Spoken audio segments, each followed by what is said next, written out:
신약성경 351쪽에 있습니다. 빌레몬서 1장.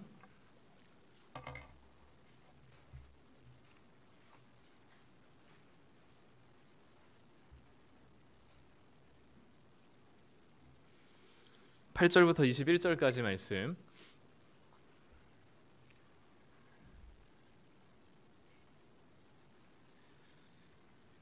네, 우리 다 찾으셨으면 우리 한 절씩 교독하도록 하겠습니다. 제가 먼저 8절부터 읽겠습니다. 이러므로 내가 그리스도 안에서 아주 담대하게 내게 마땅한 일로 명할 수도 있으나 도리어 사랑으로서 간구하노라. 나이가 많은 나 바울은 지금 또 예수 그리스도를 위하여 갇힌 자 되어 갇힌 중에서 낳은 아들 오네시모를 위하여 내게 간구하노라. 그가 전에는 내게 무익하였으나 이제는 나와 내게 유익함으로 내게 그를 돌려 보내노니 그는 내 신복이라. 그를 내게 머물러 있게 하여 내 복음을 위하여 갇힌 중에서 내 대신 나를 섬기게 하고자 하나. 다만 내 승낙이 없이는 내가 아무것도 하기를 원하지 아니하노니 이는 너의 선한 일이 억지같이 되지 아니하고 자의로 되게 하려 함이라. 아마 그가 잠시 떠나게 된 것은 너로 하여금 그를 영원히 두게 함이니니 이후로는 종과 같이 대하지 아니하고 종 이상으로 곧 사랑받는 형제로 둘 자라. 내게 특별히 그러하거든 하물며 육신과 주 안에서 상관된 내게랴. 그러므로 내가 나를 동역자로 알진대 그를 영접하기를 내게 하듯하고 그가 만일 내게 불의를 하였거나 내게 빚진 것이 있으면 그것을 내 앞으로 계산하라. 나 바울이 친 필로스노니 내가 갚으려니와 내가 이외에 내 자신이 내게 빚진 것은 내가 말하지 아니하노라. 오 형제여, 나로 주 안에서 너로 말미암아 기쁨을 얻게 하고 내 마음이 그리스도 안에서 평안하게 하라. 내가 순종할 것을 확신함으로 내게 썼노니 내가 말한 것보다 더 행할 줄을 아노라. 아멘. 네, 우리 2부 예배에 나오신 우리 모든 성도님들을 환영하고 축복합니다. 네, 한 가지 축하할 일이 있습니다. 네, 저희 낮은 숲교 유튜브가 드디어 구독자 200명을 넘겼습니다. 네, 고작 200명 갖고 그러는데 네, 안 넘으면 어떡하나 좀 조바심이 났었는데 네, 203명인가 그렇더라고요. 네, 아직 우리 구독 안 하신 분들 네, 빨리 해주시기 바라고요. 네, 다음에 한번 이벤트를 한번 해볼까 합니다. 네, 어쨌든 네, 우리 오늘 말씀 함께 용서라는 주제로 좀 보려고 하는데 이 용서라는 주제가 사실 저한테는 사실 이렇게 막 와닿지가 않아요. 네, 왜냐하면 용서를 해야 할 만큼 죽일 듯이 미운 사람이 사실 없습니다. 네. 제가 성자라서 그런 게 아니라 근데 이게 왜 그런가 하고 보니까요. 그러니까 죽일 듯이 미우려면 사실 용서하지 못할 만큼 죽일 듯이 미우려면 진심으로 사랑해야만 하더라고요. 근데 제가 미워하지 않는 사람, 그러니까 미움이 없는 사람인 거 보니까 제대로 진실하게 열렬하게 사랑하지 않았던 저의 모습이 좀 드러나는 것 같아서 이 용서라는 주제를 좀 말씀을 준비하면서 이게 어떻게 나한테 좀 이게 의미가 있을까. 근데 사실 준비를 하면서 저랑은 조금 이제 저의 원래 모습과는 좀 이질감이 느껴지는 부분이기 때문에 좀 전달하는데 어려움이 있더라도 양해해 주시고요. 오늘 용서라는 주제로 함께 말씀을 좀 같이 나누도록 하겠습니다. 최근에 좀 인기리에 방영된 드라마들이 있어요. 뭐 더 글로리라는 드라마나 모범택시 이런 것들 보면은 공통점이 있습니다. 뭐냐면 다 같이 하나같이 복수극이라는 거죠. 우리 더 글로리는 이제 그 여자 주인공이 학교 다닐 때 이제 엄청난 학폭을 당하고 학대를 당했던 그 폭력의 시간들을 이제 끔찍한 시간들을 당하게 되고 이제 죽으려고 하다가 이제 나의 가해자들을 좀 복수해야 되겠다라는 그 일념을 가지고 삶을 영위해온, 그래서 기어코 이제 교사가 되어서 이 한 명 한 명 자기를 괴롭혔던 사람들을 다 복수해 나가는 그런 이야기입니다.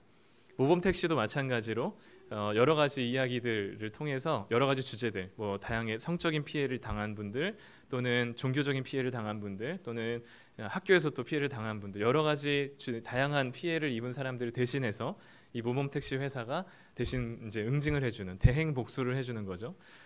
저도 이런 류의 드라마들이나 이런 것들 되게 좋아합니다. 저는 기본적으로 권선징악을 되게 사랑하는 사람으로서 이게 악한 놈들이 잘 되는 거를 보는 게 너무 힘들어요. 그래서 특히 이제 이런 그 드라마나 영화에서조차도 뭔가 나쁜 놈들이 열린 결말로 이렇게 뭔가 되는 것들 보면 막 분통이 터져서 그 영화의 악평을 내립니다, 저는. 근데 이렇게 막 사이다 같이 답답한 우리의 현실 속에서 이렇게 뭔가 정의가 구현되는 것만 같은 이런 이 영화들이나 드라마들을 보면 막 마음이 시원해지는 거죠. 대리만족을 느끼는 거죠. 또 이렇게 우리가 이런 드라마나 이런 것들이 좀 인기리에 방영되는 이유는 지금 우리가 살아가는 현실이 피해자보다는 가해자가 훨씬 덜 고통스럽고 피해자는 피해를 당할 뿐만 아니라 그거를 또 가해자가 뻔뻔하게 잘 살아가는 그 모습들을 보면서 분노가 멈추지 않기 때문이죠. 그래서 이 현실이 그렇지 못하다 보니까 대신 이렇게 미디어를 통해서라도 컨텐츠를 통해서라도 뭔가 복수해주는 이런 사이다 같은 그런 장면들이 우리로 하여금 굉장히 많은 인기를 누리게 합니다. 이런 세대 속에서 용서라는 단어는요, 사실 이렇게 꺼내기가 많이 힘든 단어입니다.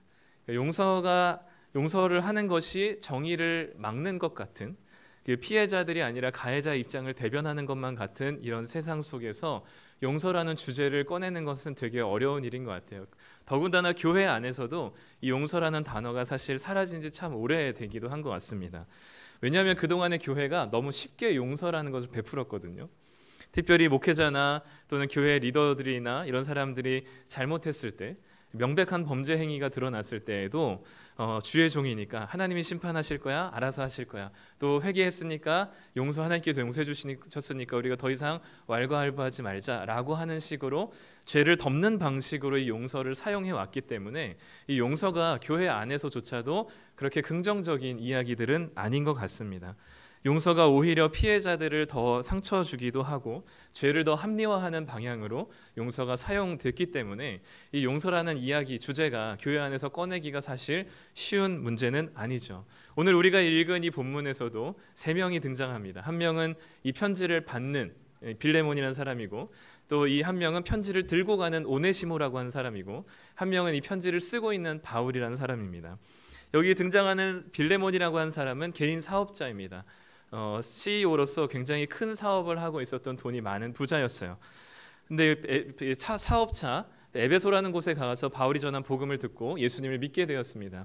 자기 고향이었던 골로새로 돌아와서 자기의 집을 예배의 처소로 내어놓게 되고요. 그곳에 에바브라라고 하는 이 지도자가 이 교회를 담당하게 되었고, 그 교회는 골로새 교회가 되었습니다. 그렇게 자기의 예수님을 믿고 그리고 자기의 모든 것들을 내어줄 만큼 이 빌레몬은 예수님에게도 신실했고, 그리고 자신의 이 일에게도 이 직장에도 충성했던 사람이었습니다. 그런데 이 빌레몬이 데리고 있었던 한 노예 중에 한 명이 오네시모라고 하는 사람이 있었습니다. 이 오네시모라는 사람은 당시 노예들이 급이 있었어요. 노예들 안에서도 일반적으로 노예들이 하는 일들이 뭐였냐면 농사를 짓거나 또는 탄광을 캐거나 광을 캐거나 하는 일들을 보통 했습니다. 이 로마라는 도시 안에서도 3분의 1이 노예였을 만큼, 노예가 아니면 경제가 돌아가지 않을 만큼 굉장히 힘들고 어려운 일들을 노예들이 다 도맡아 했었죠. 근데 그 중에서도 똑똑한 노예, 좀 신뢰할 만한 노예들은 이 주인들이 자신의 가정 회계를 맡게 하거나 자신이 하고 있는 사업의 회계를 맡게, 돈 관리를 하게 했습니다. 그래서 우리가 알고 있듯이 요셉도 이 보디바레라는 사람의 집에 들어가서 그냥 일반적인 노예를 한 게 아니라 그 가정 총무로서 가정의 재반 일들을 맡아서 한 것처럼, 당시 노예들 중에서도 좀 똑똑하고 믿음직스러운 노예들은 이와 같이 가정의 회계와 돈을 관리하는 일들을 했습니다. 바로 오네시모가 이 빌레몬이라고 하는 주인의 돈을 관리하는 일들을 해왔었습니다. 그런데 일부러 그랬는지 아니면 실수로 그랬는지 모르겠지만 이 빌레몬의 돈을 관리하던 중에 이 재산의 상당 부분에 손해를 끼치게 되었어요. 당시에 노예는 물건으로밖에 취급이 안 되었기 때문에 당시에 진짜 못 사는 로마 시민권자도, 정말 가난하게 사는 사람도 한두 명의 노예는 있었다고 해요. 그럴 정도로 이 노예는 우리 일반 생활을 하는 데 있어서 필수품이라고 여길 정도로 물건 취급을 받았기 때문에 말을 듣지 않거나 주인의 마음에 들지 않으면 언제든지 쫓아내거나 아니면 처형할 수 있는 사회가 당시 로마 사회였습니다. 그러니까 오네시모는 자신의 주인의 돈을, 재산을 완전히 다 말아먹었기 때문에 자신이 죽음이 보장됐다는 사실을 깨닫고 난 이후에 오네시모는 그 빌레몬의 집에서 탈출하게 됩니다. 이 탈주하는 노예들을 잡기 위한 군인들이 따로 있을 정도로 탈주하는 노예들이 많았기 때문에 오네시모는 곧 이 군인들에 의해서 잡히게 되었고 체포당해서 감옥으로 끌려오게 되었습니다. 그 감옥이 로마에 있는 감옥이었는데 마침 거기에 바울이 있었죠. 바울을 만나게 되고 바울이 전한 복음을 듣고 이 오네시모라고 하는 노예가 예수님을 믿게 되었습니다. 그리고 그간 상황들을 바울에게 다 이야기를 했었죠. 마침 이 오네시모의 주인이었던 빌레몬은 바울이 잘 알고 있었던 골로새 교회 성도였습니다. 그래서 바울이 편지를 쓰기 시작한 게 바로 오늘 우리가 읽은 빌레몬서이죠. 이 내용들은 간단합니다. 빌레몬에게 오네시모를 용서해 달라고 말하는 거죠. 어떻게 됐을까요? 빌레몬이 용서해 줬을까요? 안 해줬을까요? 네, 성경에는 나오지 않지만 나중에 전승에 따르면 그 빌레몬이 자기 집 터를 통해서 골로새 교회를 세웠잖아요. 그래서 이 골로새 교회의 나중에 목회자가 됐다는 그 이야기가 있습니다. 그것을 보면 아마도 이 오네시모가 그 목회자가 됐다는 거죠. 이 오네시모를 용서해주지 않았을까라고 생각이 드는데 오늘 용서라는 주제를 가지고 좀 나누길 원하는데요. 혹시 이렇게 죽일도록 미운 사람이 있을까요? 성도님들 중에 정말 원수같이 절대로 용서해주지 못할 만한 그런 미움이 가득하신 분, 아니면 그 정도는 아니더라도 꼴배기 싫은 사람, 네, 얼굴을 마주하고 밥을 먹으면 체할 것만 같은 그런 사람들이 있으신가요? 보통 이제 결혼하신 분들은 이제 남편 놈이나 여편네가 이제 그렇게 되기도 마련이긴 한데 누군가가 이렇게 밉거나 그리고 용서하지 못한다는 사실, 그리고 이 빌레몬에게도 이 오네시모 이게 미움이 생기는 이유가 믿을 만한 사람한테서 뒤통수를 맞았기 때문에 그런 것 같거든요. 가장 신뢰할 만한 사람에게 무언가를 배신을 당했을 때 그 사람에게 나는 진심이었기 때문에 그 관계가 너무나 힘든 것 같습니다. 빌레몬에게도 이 오네시모는 굉장히 똑똑하고 믿을 만한 사람이었기 때문에 자기 재산을 맡겼는데 이 재산을 다 털어먹고 도망간 이 오네시모를 보면서 생각하면서 빌레몬은 어떻게 용서가 됐을까라는 생각이 좀 드는 거죠.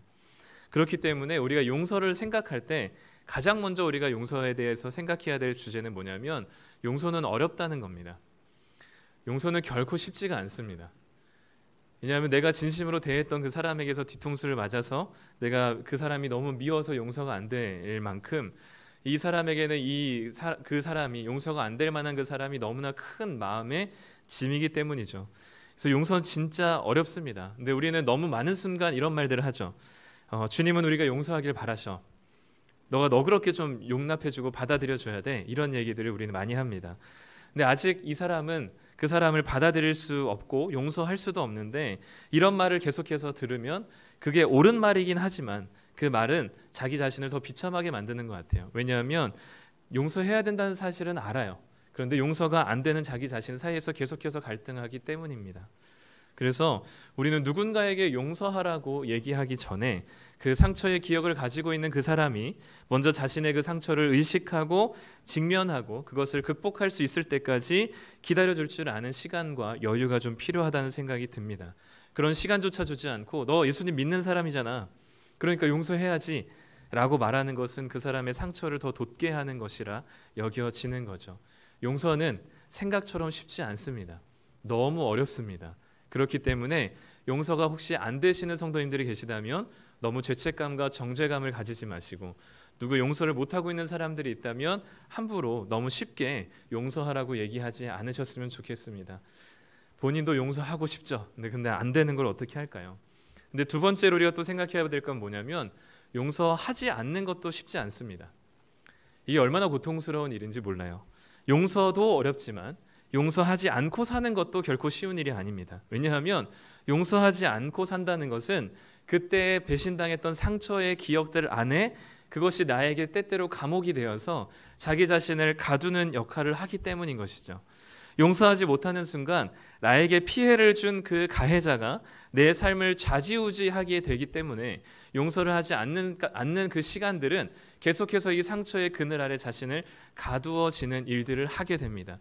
결코 자유롭지가 않고 결코 그 상처의 기억으로부터 벗어나지 않게 되는 것이 용서하지 않는 삶의 고통스러운 모습이죠. 우리는 늘 누군가와 관계 맺으며 크고 작은 잘못과 실수들을 하게 됩니다. 의도치 않더라도 상처를 주기도 하고 상처를 받기도 하죠. 내가 상처를 입히기 위해서 한 말은 아니지만 의도와 다르게 그 상대방의 상처를 받기도 합니다. 오해라고 말하고 싶지만 이미 상처를 받게 되어 있어요. 이런 경우가 우리들의 삶 가운데 많이 벌어지게 됩니다. 종종 많은 사람들이 다른 사람들이 보기에는 별 문제가 아니에요. 특별한 말이 아닌데 그 사람이 그 말을 예민하게 받아들여서 격하게 반응하는 때가 있습니다. 그때는 뭐냐면 그 상황과 그 말에 대한 상처의 기억들이 아직 용서가 안 된 상태이기 때문에 그렇습니다. 평소에는 수면 아래에 그것이 무의식 속에 잠자코 있다가 그것이 건드려지는 순간에 자신도 모르게 그 상처의 기억들이 아직 해결되지 않고 자유롭지 못한 그 상처의 기억들이 순간적으로 역기능적으로 그리고 예기치 못한 반응으로 나타나는 거죠. 그래서 그럼 주변 사람들이 이 지점에서 이렇게 반응할 게 아닌데 라고 생각하면서 굉장히 이상하게 생각하지만 사실 우리들에게는 이 다양한 영역 속에 그런 수면 아래에 잠들어 있는 우리들의 상처의 기억들이 늘 있게 됩니다. 그래서 용서하는 것도 어렵지만 용서하지 않고 사는 것도 괴로운 일인 거죠. 화해와 용서는 강요되어서 해결될 문제는 아니지만 결국 용서하는 방향으로 그래서 나아가야 됩니다. 왜냐하면 용서하지 못한 순간 그리고 용서하지 못하는 시간들은 나에게 늘 그 상처의 기억을 감옥으로 안고 살아가기 때문이죠. 그 상처가 그 사건이 나를 계속해서 좌지우지하기 때문입니다. 어처구니 없지만 내게 용서받지 못할 일들을 저질렀던 그 사람은 편안하게 사는 것처럼 보이는데 오히려 피해자인 나는 더 큰 고통 속에서 방황하게 되기도 해요. 나는 아무 잘못한 건 없는데 오히려 그 사람이 나한테 잘못했는데 그 사람은 편안하게 살고 나는 이 상처와 이 아픔 속에서 가둬진 채 이 불합리하게 살아가는 이 어둠 속에서 살아가는 일들은 되게 불합리해 보입니다. 그렇기 때문에 우리는 당장에 용서할 수 없을지라도 용서하는 방향으로 나아가야 하는 것이죠. 용서해야 하는 까닭이 우리가 자유로워지기 위해서입니다. 더 이상 피해자로 머물지 않기 위해서 우리가 용서하는 거죠. 하나님께서 우리를 사랑하시기 때문에 우리가 더 이상 그 사건과 피해자, 가해자의 관계 속에서 머물러서 감옥처럼 생활하지 않게 하기 위해서 우리를 자유롭게 살며 하나님이 주신 이 삶과 하나님이 주신 이 하나님의 선물 같은 삶들을 그렇게 허무하게 버리지 않게 하시기 위해서 자유롭고 기쁘고 하나님이 주신 삶을 향유하기 위해서 우리들에게 용서라는 수단을 허락하셨습니다. 상대방을 위해서 용서하는 것이기도 하지만 내 가슴 속에 있는 그 딱딱한 돌들이 도려내어지고 새살과 같은 마음으로 새 삶을 살 수 있도록 우리에게 기회를 마련해 주시는 것이 용서하는 삶인 것이죠. 그렇기 때문에 용서도 힘들지만 용서하지 않는 삶도 참 힘듭니다. 그럼 용서가 가능하려면 어떻게 해야 될까? 두 가지가 좀 필요하다고 여겨집니다. 첫 번째는 잘못을 한 사람이 자기의 잘못을 깨닫고 용서를 구해야만 합니다. 용서는 회개라는 돌이킴이라는 전제부터 시작해요. 뉘우침이 없으면 용서가 없습니다. 잘못한 사람이 찾아가서 용서를 구해야 돼요. 가해자가 용서를 구했는데 피해자가 원하는 만큼 그것이 진심같이 느껴지지 않는다면 가해자는 상대방이 진심으로 여길 때까지 계속해서 자신의 잘못을 깨닫고 용서를 구해야 합니다. 그런데 우리가 살아가는 세상은 그렇지 않죠. 가해자는 빈말이라도 그냥 잘못했다고 말하면 피해자에게 뭔가 공이 넘겨져서 피해자는 반드시 그 사람을 용서해줘야만 하는 책임이 피해자에게 있는 것 같이 느껴집니다. 우리 아이들에게도 보여지는 모습이죠. 저희 애들도 틈만 나면 싸우는데 늘 싸우면 잘못을 이제 지네들끼리 따집니다. 그리고 뭐 얘기하다가 누가 잘못하게 되겠죠. 누구의 잘못으로 시작하는 때 이제 미안하다고 얘기를 하라고. 미안하다고 얘기해 언니한테 막 이러면 미안하다고 얘기해요. 근데 그때 미안하다고 하는 것이 진심이 아니라 정말 잘못했음을 인정하는 것이 아니라 미안해 이러면 그 사과를 받는 사람은 어떨까요? 용서를 해줘야 되는 그런 위치에 있는데 그 사과를 받으면 더 빡치게 되죠. 더 화가 나서 용서할 마음이 사그라듭니다. 그러니까 제일 먼저 용서가 가능해지려면 잘못한 사람이 진심으로 자신의 잘못을 인정하고 용서를 구하는 것입니다. 그래야지 그 피해자가 그리고 또 그 사람이 용서하신 하나님의 은혜를 가지고 용서할 수 있는 거죠. 성경에서도 의인을 가르는 기준이 있습니다. 그 의인을 가르는 기준은 뭐냐면 하나님께 누가 더 큰 잘못을 했느냐가 아니에요. 얼마나 빨리 하나님께로 진심으로 회개하고 돌이켜서 자기 잘못을 인정하느냐가 하나님의 입장에서 성경에서 얘기하는 의인의 기준입니다. 자주 예로 들으는 것이 사울과 다윗이죠. 사울과 다윗을 보면 액면적으로 하나님께 지은 범죄, 백성들에게 잘못한 죄를 따지자면 누가 더 중하고 누가 더 경할까요? 훨씬 더 사울이 가볍고 다윗이 저지른 죄가 훨씬 더 무겁습니다. 아니, 백성의 와이프를 강간하다니요. 그리고 그 남편을 전장에서 죽이게까지 청부살인까지 한 다윗을 어떻게 왕으로 신뢰할 수 있겠습니까? 백성들에게도 그렇고 하나님에게도 너무나 큰 잘못을 한 것은 다윗인데, 하나님은 다윗을 가리켜서 하나님의 마음에 합한 자라고 얘기합니다. 왜냐하면 하나님 앞에서 그 죄들이 드러났을 때, 그 범죄한 것이 드러났을 때 다윗이 했던 행동은 진정으로 자신의 죄를 용서하며 자신의 침상이 눈물에 젖을 때까지 하나님께 회개하며 용서를 구했던 반면에, 사울은 하나님께서 죄를 지적했을 때 온갖 변명과 왜 이렇게 해야만 할 수밖에 없었는지에 대한 이유를 하나님께 따져 얘기했었던 모습 때문입니다. 그렇기 때문에 구약에서도 의인과 죄인을 나누는 기준은 얼마나 큰 잘못을 했느냐가 아니라 그 죄에 대해서 얼마나 빨리 하나님께 진심으로 회개하고 돌이켰느냐라는 것이 기준인 것이죠. 우리가 보는 그 레위기에 나온 제사도 마찬가지입니다. 속죄제나 속건제를 드려야 되는 이유, 이 상황들이 어떤 상황이냐면, 나는 모르고 죄를 지었어요. 근데 누군가가 그걸 알려줬어요. 그 잘못된 거다, 죄를 지은 거다라고 알려줬다면 그 사람은 그걸 가지고 속죄제를 드리든 속건제를 드려야만 했습니다. 그러니까 제사를 드리는 조건이 바로 뭐냐면, 내가 그것이 죄인지를 인지하고 이것이 잘못됐다는 것을 깨달았을 때 바로 하나님께 나와서 잘못을 깨닫고 용서를 구하는 것이죠. 하나님뿐만 아니라 우리는 사람에게도 마땅히 우리가 잘못한 것들이 있다면 잘못을 깨닫고 용서를 구하는 것이 바로 용서의 첫 번째 길입니다.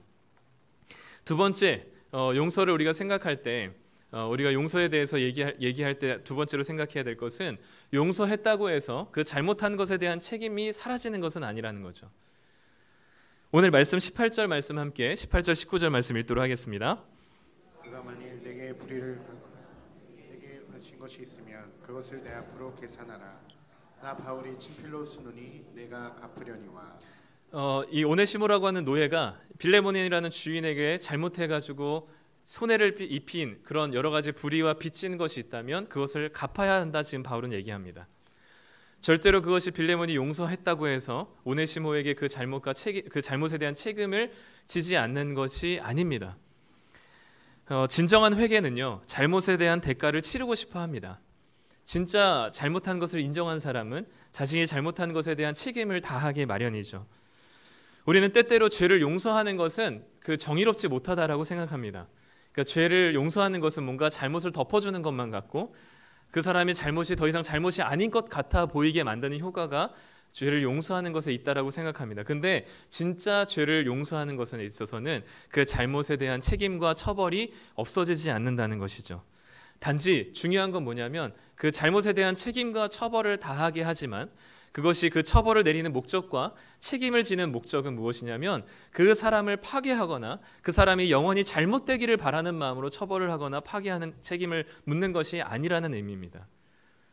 어떤 사람이, 오네시모가 이것을 잘못해서 재산상의 피해를 끼쳐서 이 재산의 피해에 대한 책임을 갚아야 되는 책임이 있다면, 그것은 오네시모를 말려 죽이기 위한 것이 아니라 오히려 오네시모라는 사람이 자신이 저지른 죄에 대해서 진짜 깨닫고 용서를 구한 이 오네시모에게 빌레몬이 용서함으로 인해서 더 이상 그 사건 안에 갇히지 않고 하나님이 주신 자유를 누리는 것처럼, 오네시모도 더 이상 그 죄책으로 자신을 가두지 않고 그 책임을 다함으로 하나님이 주신 삶을 자유롭게 누리도록 하시는 하나님의 은혜의 방편인 것입니다. 그래서 우리는 죄를 진짜 용서했을 때는 거기에는 마땅한 책임을 지는 것이 당연합니다. 그리고 그것을 우리는 뭐라고 얘기하냐면 회복적 정의라고 얘기하죠. 당연히 정의를 구현해야 되죠. 당연히 공의가 세워져야만 합니다. 잘한 사람에게는 상을 주고 못한 사람에게는 마땅히 벌을 내려야 합니다. 그런데 그것을 하는 이유는 무엇이냐면, 잘못한 사람을 악인으로 낙인 찍고 영영이 이 사회에서 내몰기 위한 처벌과 책임이 아니라, 다시금 그 사람이 우리 공동체의 한 공동체로서 회복되기를 원하는 마음으로 하는 처벌과 책임인 것이죠. 그렇기 때문에 그 처벌과 책임은 그 사람이 잘못되기를 바라는 마음이 아니라, 나처럼 그 상대방도 하나님이 주신 기쁨의 삶들을 향유하는 자유를 누리도록 하는 진정한 용서가 이 책임지는 삶입니다. 우리가 잘 알고 있는 아주 고전이 된 영화인 밀양이라는 곳에서도 이런 부분을 잘 다루고 있죠. 자기 아들을 죽인 사형수를 가까스로 이 아들의 엄마가 신앙으로 마음을 다잡고 교회에서 용서해야 된다는 이야기를 듣고 면회를 갔는데 그 사형수가 하는 이야기가 자기가 하나님께 회개했기 때문에 이미 다 용서를 받았다는 그 뻔뻔하고 평화로운 그 얼굴을 보면서 이 엄마의 마음이 뒤집혀 버리는 겁니다. 마땅히 진짜 회개했다면 정말 잘못을 깨우치고 용서를 구한다면 하나님께서 원하시는 진정한 용서는 그것에 대한 마땅한 책임을 지는 겁니다. 정말로 슬퍼하고 그 피해자에 대한 안타까운 심정과 미안한 마음들이 가득해야만 하는 것이죠. 그것을 어떻게 하면 회복할 수 있도록 하는 것이 바로 이 용서를 구하는 자의 모습입니다. 오늘 이 오네시모라고 하는 노예가 빌레몬이라고 하는 종에게 이 편지를 들고 갈 때 어떤 심정이었을까요? 발걸음이 쉽게 떨어졌을까 좀 생각이 듭니다. 이 노예는 오네시모라고 하는 노예는 빌레몬에게 갔을 때 과연 이 주인이 나를 용서해 줄 수 있을까? 갔는데 용서 안 해줄 수도 있거든요. 그렇다고 빌레몬을 뭐라 할 수 있는 상황이 아닙니다. 그러면 용서 내가 받을 수 있을까라는 두려움 속에서 그럼에도 불구하고 빌레몬에게 갈 수 있었던 이유는 뭐냐면 바울이 자신을 대신하여서 피해를 갚아준다라는 이야기 때문인 것 같습니다. 자신은 갚을 능력이 없었고 몸으로 때워야 하거나 목숨을 내어놓아야 하지만 바울이 오네시모가 만약에 빌레몬 너에게 빚진 것이 있다면 내가 갚겠다 라고 하고 19절에서는 친필로 내가 쓴다라고 얘기합니다. 이 서약서를 쓰는 거죠. 보증서를 지금 쓰고 있는 겁니다. 바울 자신이 오네시모를 대신해서 너에게 끼친 손해를 내가 갚겠다라고 얘기하는 거죠. 누군가를 나를 위해서 변호해주고 누군가를 나를 위해서 변제해주는 이 상황들 속에 이 오네시모는 힘겹지만 빌레몬에게 용서를 구하는 발걸음이 떼어졌던 것 같습니다. 어떻게 바울이 이렇게 어려운 일들을 결단할 수 있었을까 고민해 보면 바울이 예전에 예수님을 믿는 자들을 핍박하러 가던 다메섹 도상에서 예수님을 만나게 되죠. 그때 예수님을 만나고 나서 두 눈이 멀게 됩니다. 가까스로 근처에 있는 집으로 들어가서 누워 있는데 한 사람이 와요. 아나니아라고 하는 사람이죠. 자기가 다메섹에 도착하기만 하면 죽여버릴 사람이고 체포해야만 하는 사람이었습니다. 근데 그 아나니아 입속에서 바울을 가리켜서 뭐라고 얘기하냐면 이 원수 같은 바울이라고 얘기하지 않고 형제 바울이여 라고 얘기합니다.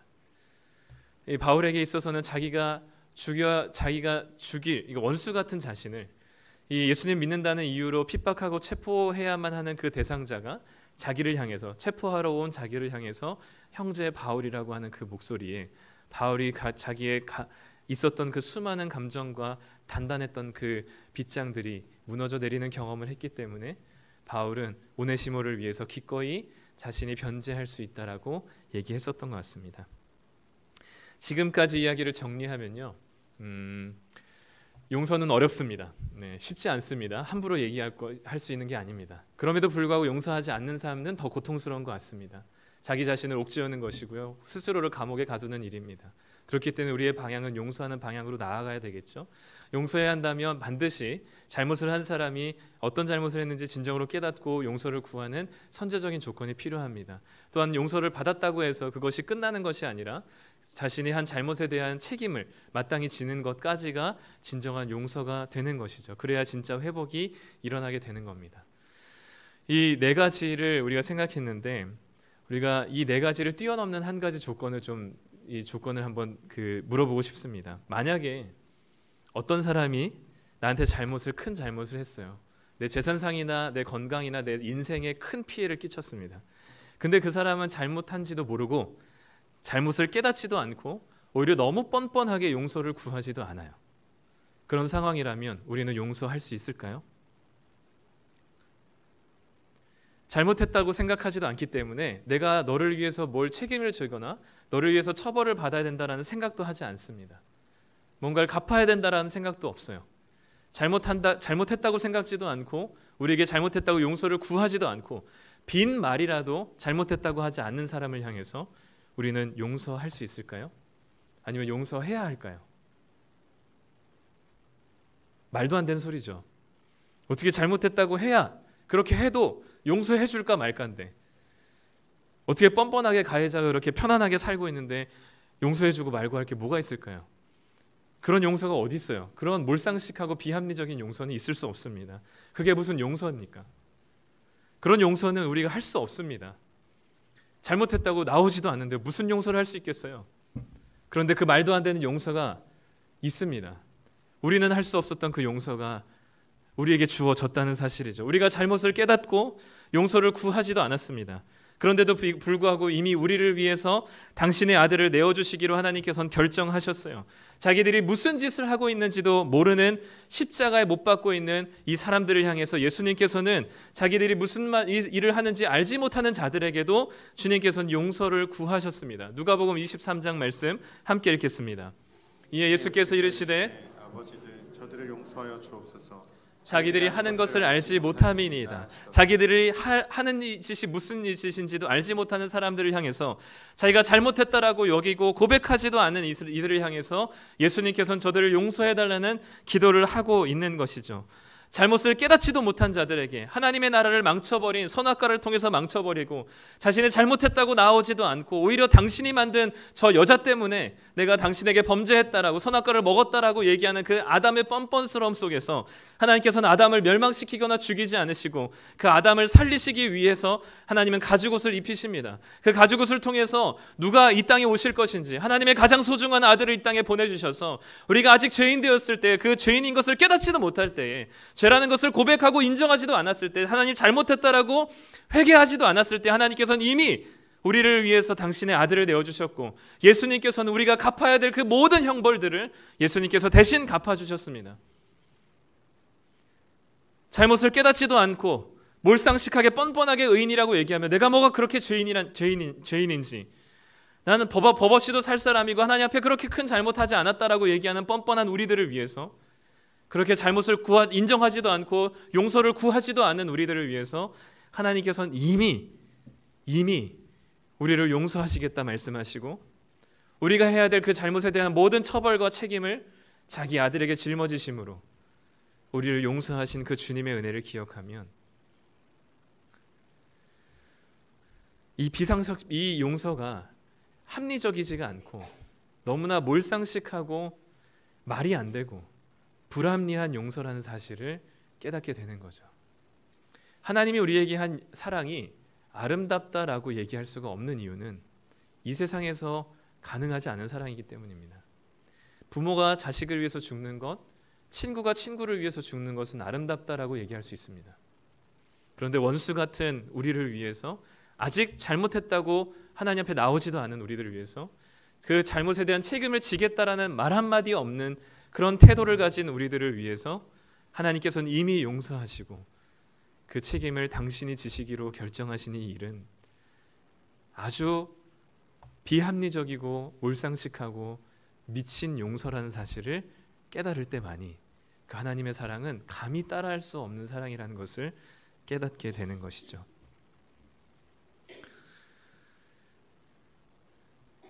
이런 용서를 받은 우리는 용서가 어렵긴 하지만 용서가 불가능하지는 않겠다 싶습니다.